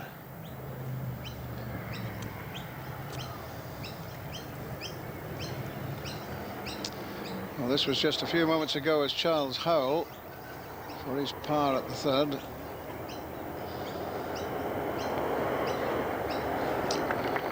Good up and down from the sand for Howell. He stays at 9 under, 2 shots behind the leader, Stephen Allen. And Jag here is Allen with his second to the second. Beg your pardon, the third. Yeah, beautifully positioned, fine tee shot. Jackie's hammered this 309 metres to drive, just 109 to the flag. Needs a little kick now, stay there. Under the flag, great chance for another birdie. He's not a big fella. And 309 metres, one senses a hint of adrenaline in there already. It's an important issue, Bruce, I think you raised there for the viewers at home. When you get under the gun like you do in pressure cooker situations like this, the adrenaline seems to make you hit the ball further, so you need to guard against that. Sometimes you can hit as many as 2 clubs less than what you would normally hit when the old adrenaline gets flowing. Well, Adam Crawford's already had a couple of birdies today. He started the day at 5 under. He's 7 under now. Can he get to 8 under? This for a birdie at 6.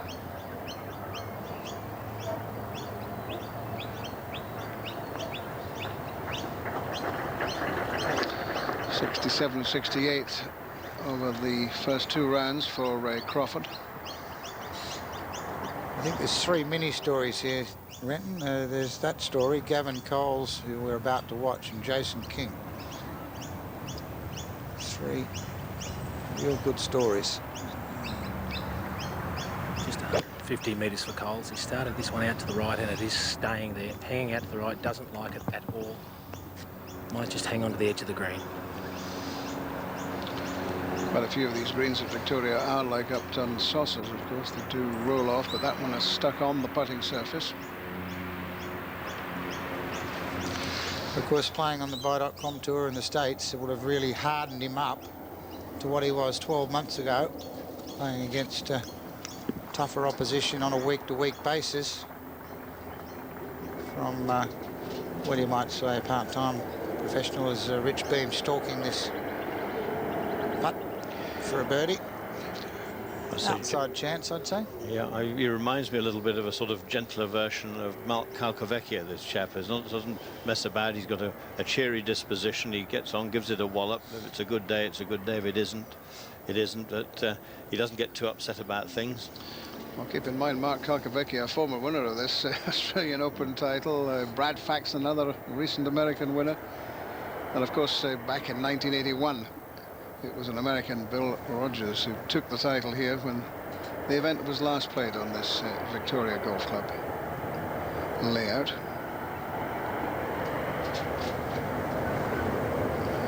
He's got a refreshing attitude, hasn't he, Rich Beem?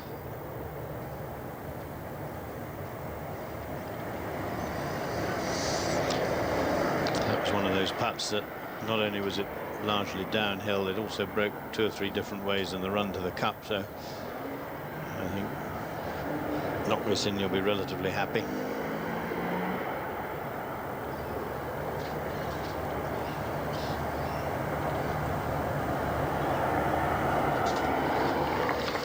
Stays at 10 under, 1 behind Stephen Allen.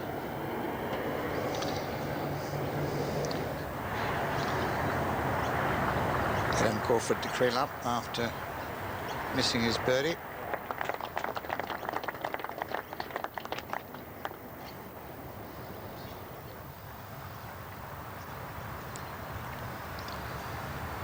At the short fourth, Charles Howell III is putting for a birdie to get to 10 under. On the right level where the pin is coming up the hill. Beautifully paced putt. Didn't go in, but cast iron par 3 for Howell, who had a whole host of top 10 finishes, 7 in fact, in America last season, or throughout this year. Stays at 9 under, 2 off the pace. Stephen Allen momentarily at least 1 ahead, just to go 2 ahead. Struck that as though he wasn't terribly certain what the line was. It was a bit of a wishy-washy effort, but it's all right. Par's okay. These are hard par 4s at the beginning of the round. Gavin Coles, who just pushed his second a little bit right here. Long putt for a birdie.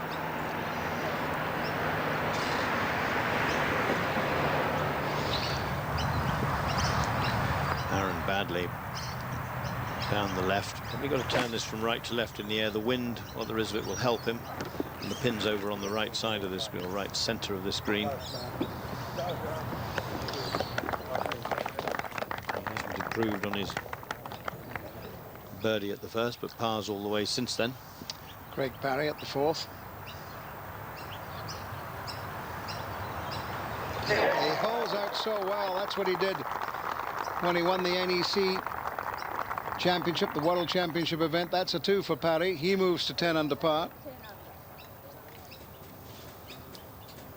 Rich Beam's on 10 under, so too is Craig Parry. Stephen Allen leads at 11 under par on a grey day in Melbourne. The odd spit of rain, hardly any wind. A fast-running course and receptive greens, ideal for low scoring on this final day of the Holden Australian Open.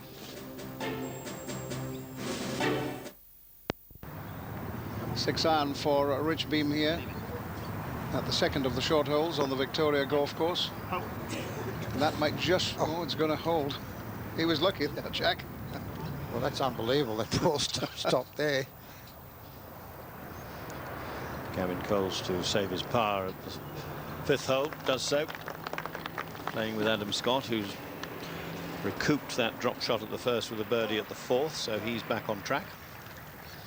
On the 5th tee, Charles Howell, the third.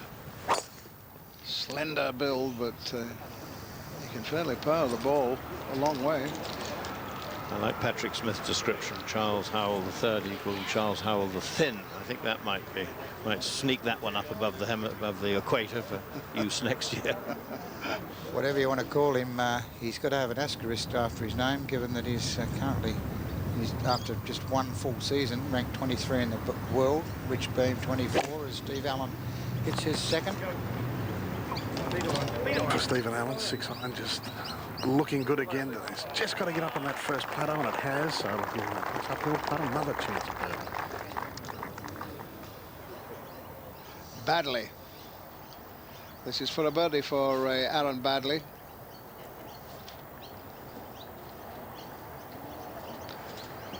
Just getting a bit frustrated. He's had chances early on which he hasn't managed to capitalize on.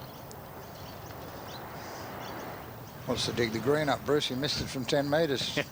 Yes. Well, that's the ambition he has. Nice drive, nice rhythm from Coles. Tough driving hole, this. Bunkers right and left at the driving distance, but that's perfection.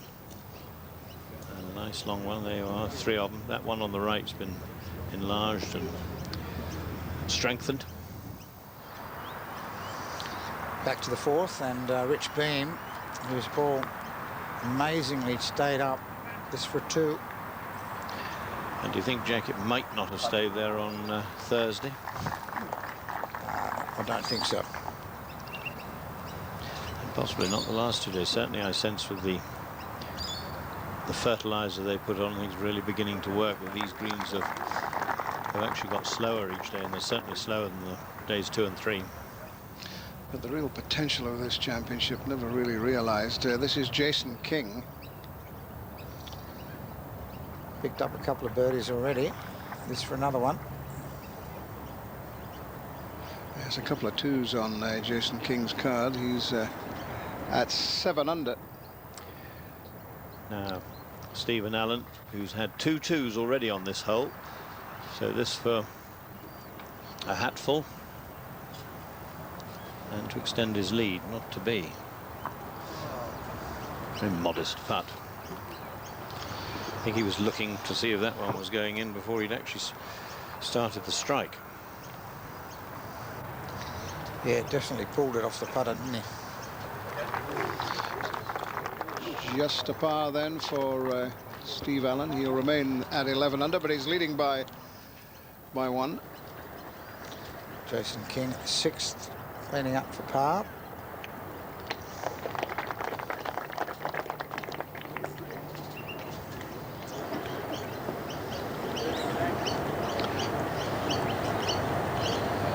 Badly for his par at 6, and he stays at 7 under. Well, play's been going on for several hours here, so let's have a look at some of the Holden highlights so far here at Victoria. And it was Peter Lonard who got off to a great start. Here he was at the second, playing up and over the bunker. Had to judge it very precisely, and did the best he possibly could. Badly for a birdie at the first. Just missed the green, and then bang, straight in. An opening birdie 2 for him.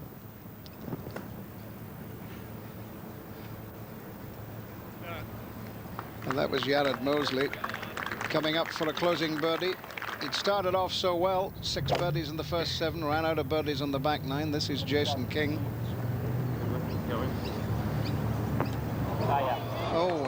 almost a hole-in-one at the 4th. Just some of the great shots we've seen so far today on the final day of the Holden Australian Open.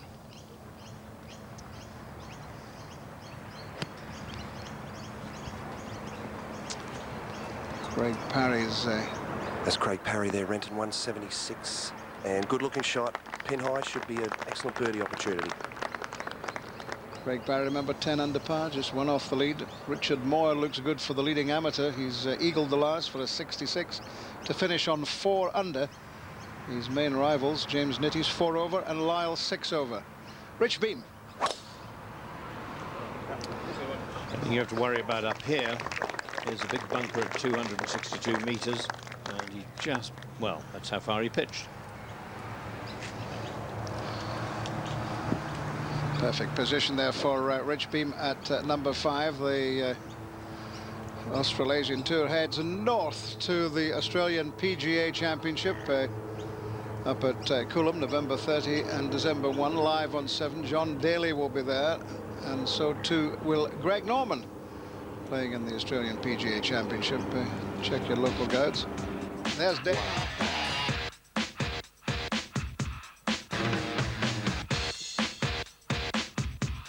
Wow, fine. Wow, fine.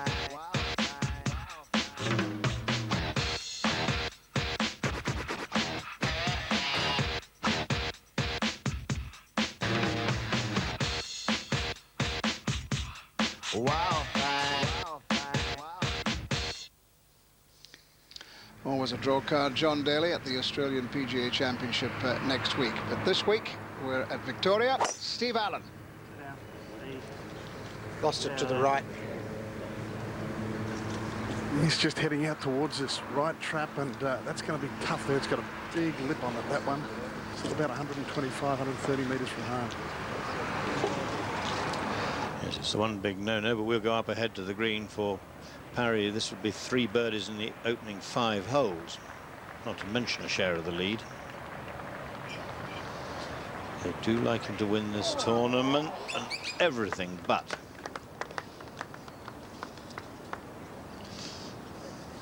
And after a little bit of a stuttering start, he really has played well.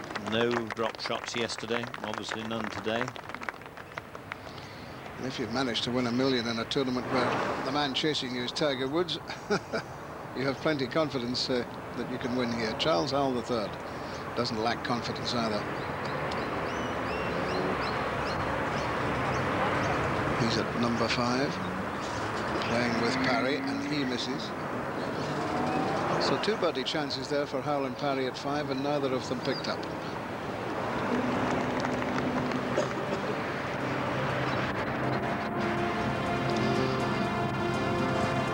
Stephen Allen in trouble at 5 as he clings to the lead on 11 under par. Craig Parry and Beem just in behind him, so experienced. Adam Crawford doing well, Badley by no means out of it. Jason King, Adam Scott back at 7 under. It's going to be a great couple of hours coming up here at the Victoria Club on this, the closing day of the Holden Australian Open.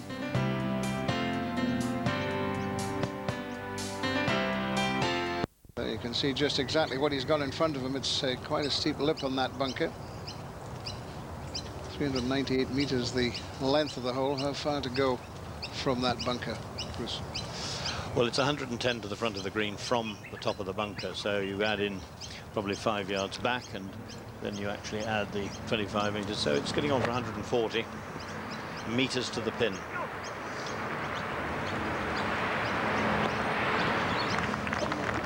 And he's hit it, what, 125? Very good recovery, I'd say, under the circumstances. A shot that could have come unstuck. That's the ball of Aaron Badley for a birdie at the number 7, the short 7th, and he moves to 8 under par. Well, he's missed a couple of chances early on, but that was a good one to hole. Badly needed. Badly needed, and 8 under 3 off the pace. Rich Beem at the 5th. Oh, Jack. That's one of yours, Bruce, and Nitby. Well, that's not in the bunker yet. It's certainly one of mine, I can promise you. Would have been if there'd have been one there. What? Would have been if there'd have been one there. Yes. I'd have had the putter out any time in the last 10 years on one of these, but that's a real big error at this stage of the championship and a real shock to the system. It's more the surprise it causes, because we've seen a number of beautiful pitches and chips from this man. Wonderful short game. Remember holding his score together on the first day. Now up ahead, or behind us, I'd say, Craig Parry with his tee shot at 6 with the 3 medal. Brett's with the group. Right down the middle, Jack. Absolutely perfect looking golf shot here. Terrific. That's in perfect shape here, and the pin cut kind of middle of the green, so very accessible for Craig here. Good shot from an on high, what he had left.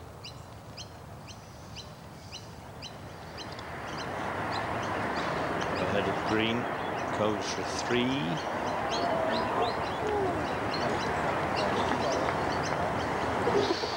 Just a par then for Gavin Coles, who will remain at 9 under. You would have noticed on our main leaderboard there when we went to a break that Adam Scott, who dropped a stroke at the first, picked one up. And he's back to 7 under, and Gavin Coles playing with him, 9 under. Stephen Allen, well, it putt for a 3, but I suspect after his tee shot he'll be more than happy with the 4 here. And that should follow in due course, which will give him a bit more breathing space over Mr. Beam, who's going to take 5 at least. Well, it looked as if it might be Beam who would catch Stephen Allen after the tee shots, but it's not going to be. Allen remains at 11 under despite being in the bunker off the tee. Charles Howell, uphill second shot. 7-iron, Jack, straight at it. If it's good length, it's perfect. Sorry, that was off tape. I'm terribly sorry. It's looking good in the air, though. And it's a good shot. Chance of a birdie for Charles Howell III. A chance to go to 10 under and join Rich Beam and Craig Parry. The MasterCard Masters coming up here in Melbourne in just over a week's time, December 5 to December 8. Live on 7. The tradition continues, that event at Huntingdale, where it all began back in 1979. The tournament founded by David Inglis, who was at last night's Association of Golf Writers dinner. Rich Beam for a bogey. And a good putt to hold, Jack. Yeah, well, just an aberration there for Rich Beam, and suddenly he moves away from second spot. Now Craig Parry with his second to 6.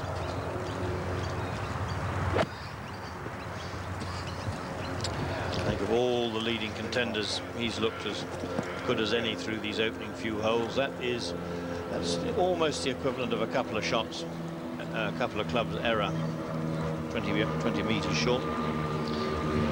Short 7th, Gavin Coles. Short 7th were Badley made 2, and Jason King also made 2. That'll feed down just towards the hole, just a little. Good shot there from Gavin Coles. Sensible, reliable shot.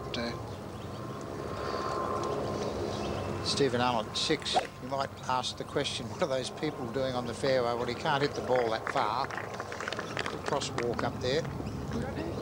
And that's a better one from Stephen Allen. He let his previous tee shot get away to the right. That's in perfect position. Said he didn't play too well in the early part of the season last year, or this year in America. Got it all going after the US Open, but not good enough to keep his card. Rich Beam. He certainly hasn't taken his foot off the accelerator, Renton. I mean, his driver all the way around so far.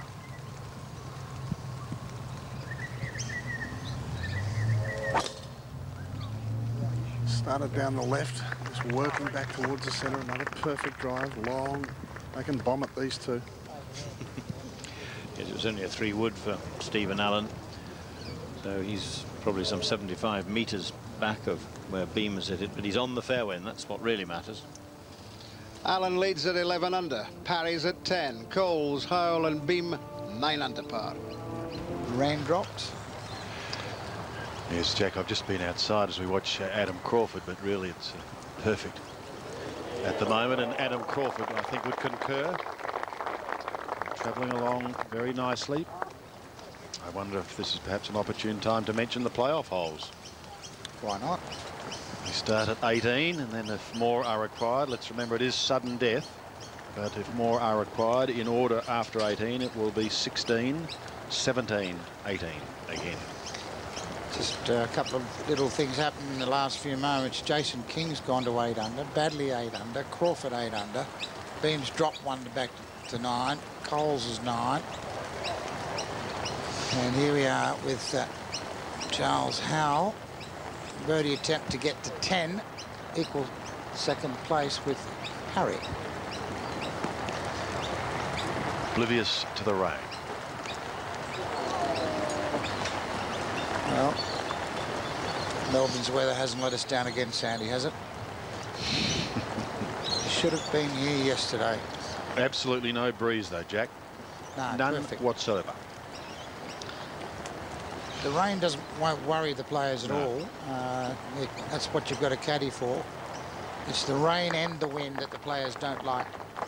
Par for Howell. He remains in a tie for third place at 9 under. Yeah, like the rain and the wind at Muirfield on the third day in the Open Championship. Got under Tiger's skin, doesn't it? And Colin Montgomery's. And then the next day it was like Hawaii. Good galleries, as you can see, despite the rain. It looks as though Jason King may have his problems off the tee.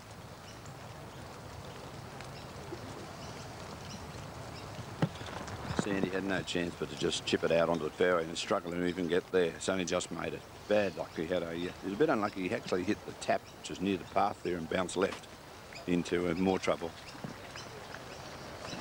Yeah, they're the sort of breaks you don't need. Why don't they ever hit the tap and go on the fairway when you need it? Craig Parry, just one from the lead. I tell you, also moving up today, Jeff Ogilvy has just gone birdie, birdie, birdie at 7, 8 and 9 to go through the turn in 31. He's moved to 7 under. Early yesterday, he was installed as a favourite to win this event. Gavin Coles to go to 10 under.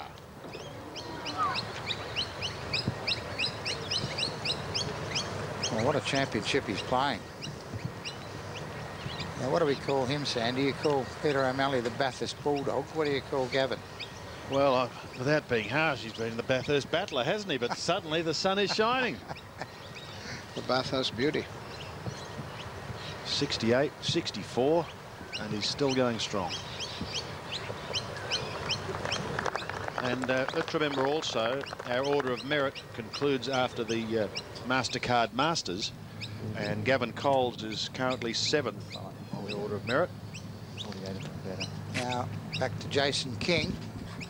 Had to chip it out from the bushes on the left here at the 8th. Remember, this is the hole that was been converted back to a par 4 from a par 5. Now, he's got away to a very good start. And he's just got to be really hone in on this shot and try and pull something special out of the bag so that he can, at worst, make 5. Jack, 6 iron for Jason. I think at the flag is a really dangerous shot. It's tucked way left in the back of the green. He should be trying to draw this in off the centre of the green, which he's trying to do. This looks good. Exactly as I asked him to do, and perfect. You have to stay very still on the corner there, please, guys. Excellent shot. You can see by that flag stick, virtually no breeze on this course as we speak. So the much discussed northerly making no appearance, Your Worship. Yes, that's what the Australian Golf Union were concerned about, and why they perhaps decided on not having 2 rounds today instead of just the one that we're having. Oh, it's going to run off the green. Good finish by Richard Green. 3 birdies in the last 4 for 64 to equal the course record. He's in the clubhouse in 6 under. So I was about to say, fancy trying to predict Melbourne weather 4 days out. You'd have to be crazy. Righto, Jack. Stephen Allen there, seeing that ball roll all the way down. He's perhaps got a little problem here to encounter. Craig Parry on 7 as Victoria is playing to its lowest average of the week, 69.58. Started 72, then 71. Parry finding the sand. That's 7. Tough shot. Left himself there. Our leader, Stephen Allen, playing his 3rd to the 6th. Hasn't dropped a shot so far today. And, well, might not drop one here.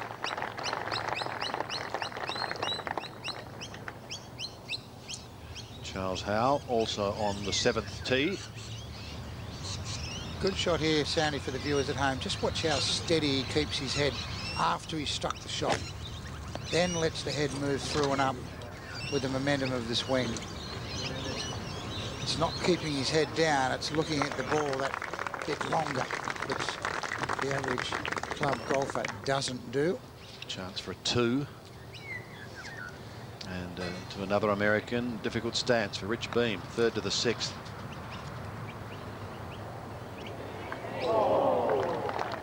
And remember, he duffed that one from over the back of the 3rd. That was an excellent shot. Not something similar type shot he had there. Gavin Coles. Yeah, Gavin Cole certainly showing no signs of nerves today. This is another solid tee shot just down the left centre part of the fairway. No problems at all here at the 8th.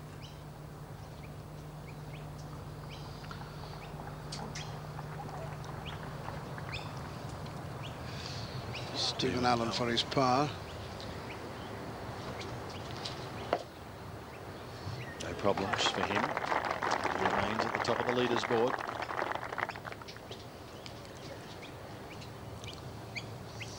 Now there's the shot Parry has, you can see.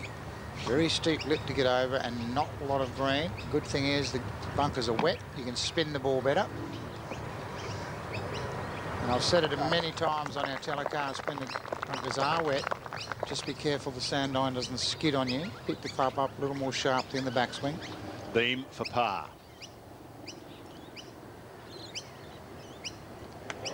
Another good save from the man from West Texas. Remains at 9 under. Yeah, he was saying, Sandy, that he hoped it did blow today because in Texas, a lot of people think that the wind doesn't blow in America. Well, I can assure you it does. And Texas certainly does get windy.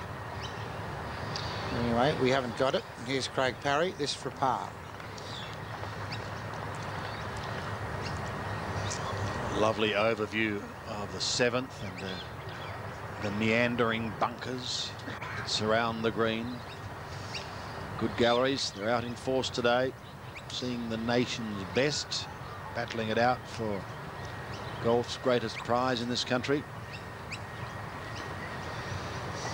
I was just going to say, Sandy, you could see that tongue of grass leading into the bunker. I know a lot of club golfers just march straight down the face of the bunker. Those tongues are put there so that you can access the bunker more readily. Apart from beautification. Big putt for Craig Parry, Renton. Yes, he's had a couple of birdies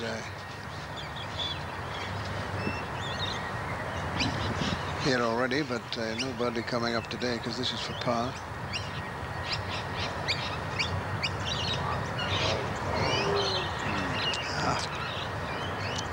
Suddenly, Stephen Allen leads by 2.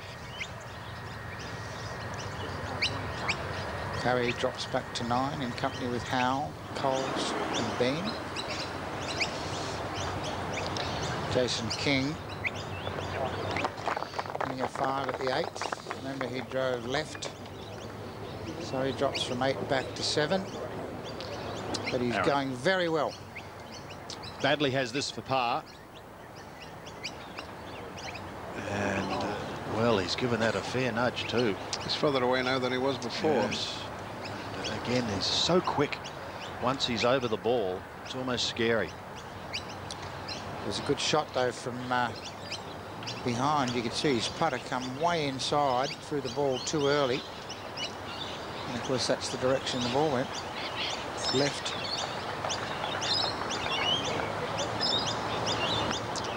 No charge at the moment from the two-time champion Aaron Baddeley.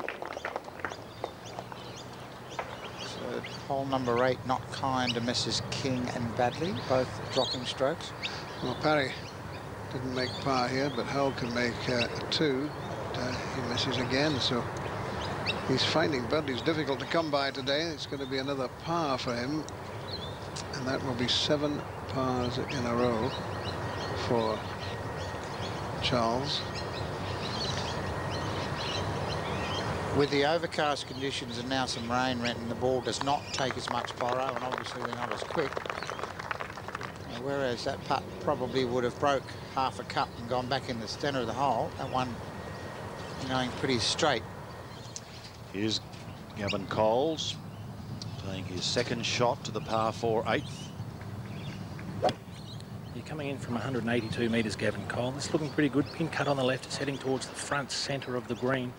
Just needs to run on a little bit. Yeah, just not getting that run, Jason.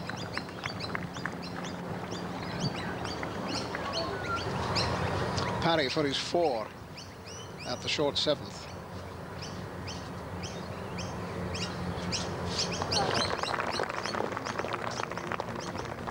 So Craig Parry slips back to 9 under. Yeah, and all of a sudden, with Parry now at 9 under, there's Stephen Allen leading by 2, and I can't help but think, Jack, just looking ahead, that holes 17 and 18, the 2 par 5s to finish with here, we could have a few fireworks later today, and who knows, that's where it could all be decided.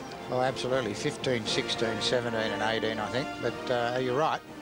2 par 5s where you could see a 3-shot swing quite comfortably. But at the moment, they've got to catch the little local bloke, Stephen Allen.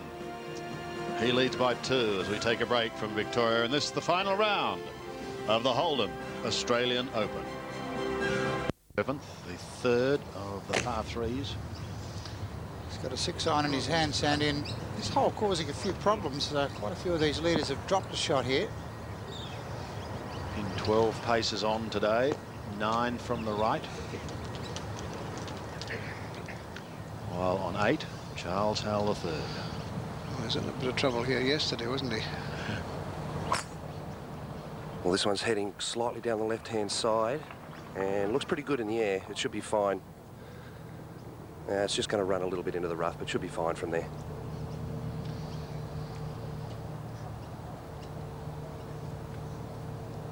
He'd really like to be down the right where that pin is, but it's a hole probably not thinking in terms of birdie. Is Rich Beam about to play his tee shot at the par 3-7? He's gone back to a 7-iron, and this could be the club because he's got enough to just get it over this front trap. Oh, it's squeezed over, and he'll now have an uphill putt. Gavin Coles with a long birdie attempt on the par 4 8th.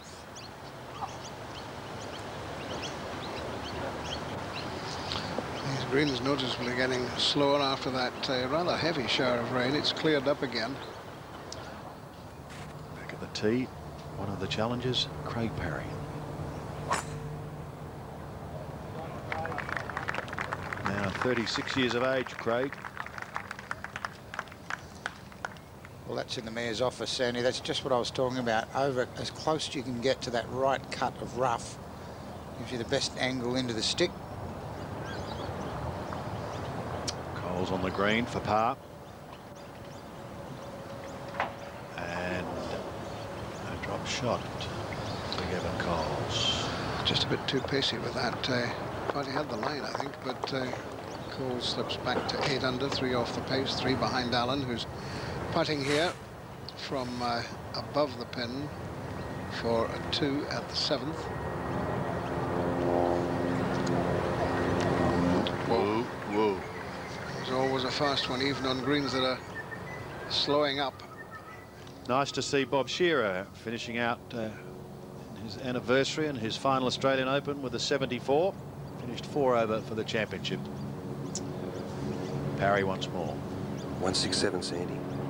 Perfect 6-iron. Pin cut left side. Bit tough for Craig, but he should hold it back up into the breeze. It's looking a little short, but it's straight at it. unlucky bounce, terrible bounce for Craig. It could have kicked the other way quite easily. And he's left himself with another awkward bunker shot. Short-sided himself again with the pin on that side of the green. Rich Beam for birdie. Coming up the green now, Sandy, we saw Stephen Allen putting down the green. Just to go 10 under. Could have given him outright second spot. Scott Hend had a 69 today, Alan Patterson a 68, and Matthew Goggin a 68. Goggin finishing 3 under, Patterson 2 under, Hend 1 under.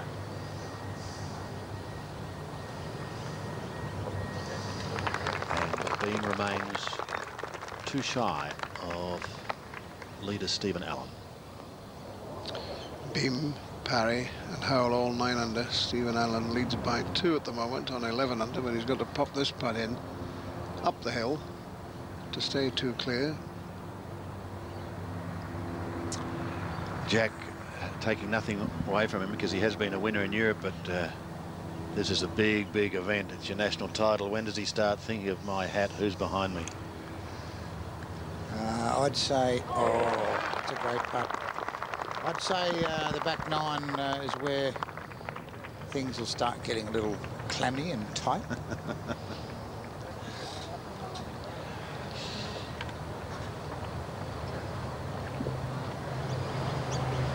Well, at the moment, no one is making an impression on catching him.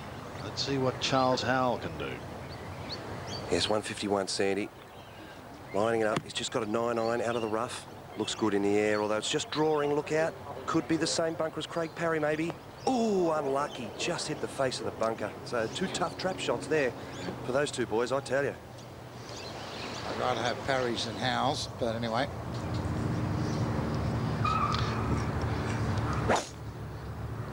.558 metres this 9th hole, but Gavin Coles is a big, broad-shouldered, long hitter. And a good tee shot there for him, but still might not get home in 2 from where he is. Stuart Appleby, the defending champion, by the way, took 38 to get through the turn. He had a double bogey and a bogey, or 2 bogeys and a double bogey on that 9. Stephen Allen, tee shot at 8, doesn't like it. Yeah, it's a little out to the right, Brenton. Let's just see what sort of kick it gets up here, but I don't think it'll be too bad up there. I think he was more worried about it than he needed to be. He's got past the trouble.